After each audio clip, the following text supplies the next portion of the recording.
think zines are really neat. Here's a few zines I read last week. Hey, what's going on, everybody? It's been a little while since I made a zine review video, so I thought I'd make one. This is episode 6.5, because I don't like the number 7, so we're going to go from 6.5 to episode 8. Let me remind you once again, anyone can make one of these videos if you want to tell me about the zines you're reading, but I guess I'm the only one that likes to talk about the zines I'm reading. And also, the series is called Zines I Read Last Week. I'm reading all the zines all the time, and I just have a pile of them, and eventually I have some free time where I record a couple videos. So these aren't necessarily ones I read this week or last week. They're just zines I've read that I think maybe you should know about. So I've read them recently. Missy Kulik has become more and more of a pen pal and a friend. I've known her for a long time. She recently sent me a whole bunch of her old stuff, including Magic Weather, the winter edition. This is a bunch of comics that she wrote about being cute in the wintertime, wearing little hats, being cozy, drinking hot tea, eating little snacks, building snowmen, making cookies. Cute little drawings. I don't know when this is from. I feel like it's a few years old, but cute Missy Kulik drawings. She also sent me this book, which came out in 2005. It's a collection of her comics, like daily diary comic kind of stuff. It's interesting to see this, like her old school stuff. It's pretty much what she's still doing, but it's like the old takes on things, which is kind of cool. She's done so many things over the years. Write to her and get some of her stuff. I've also been friends with Dr. Cobb Laboratories.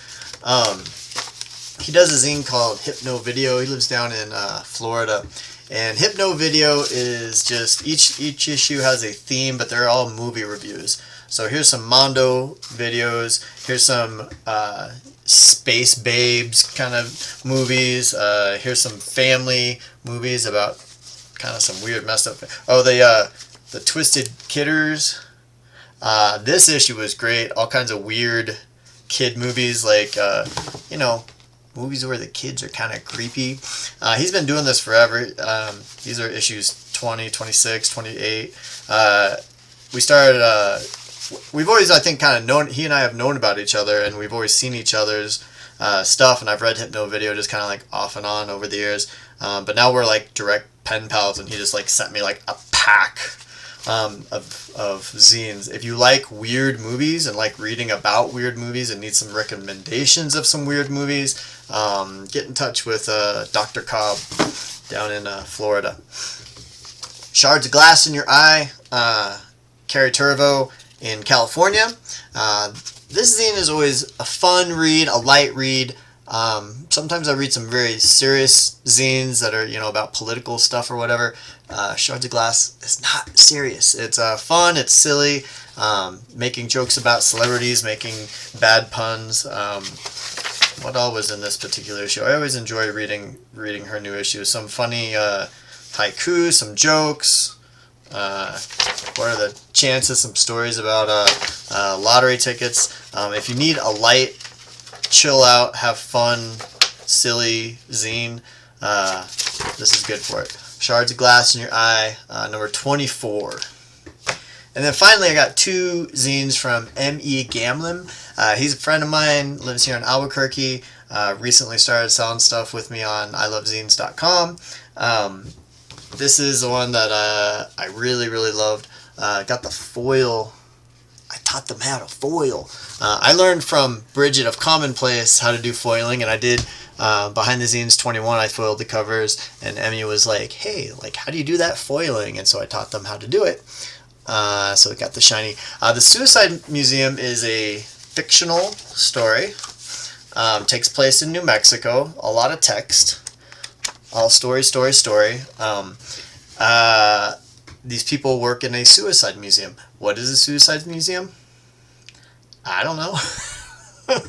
I mean, what do you think it is? It's a place to go and think about suicide and be contemplative and to maybe seek out some help if you're having suicidal thoughts. And it's a really weird, interesting story that takes place in the middle of the desert.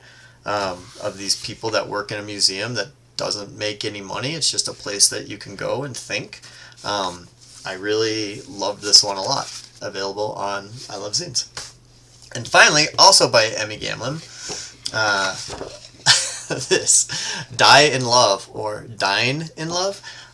This is a one-sheet laminated piece of paper.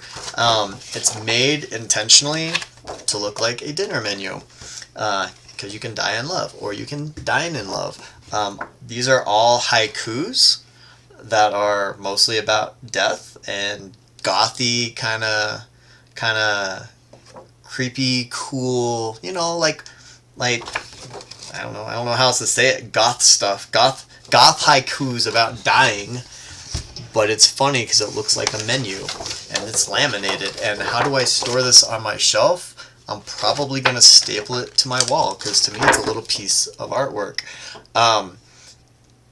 Emmy and I talked about maybe selling this on I Love Zines, and we couldn't figure out the best way to ship it. And we're like, I feel like the shipping will be annoying and cost too much. So I don't know how you get one of these unless you know Emmy in real life or see them at a Zine Fest or something. But isn't this like the coolest fucking... A zine can just be anything, man. A zine can just be anything.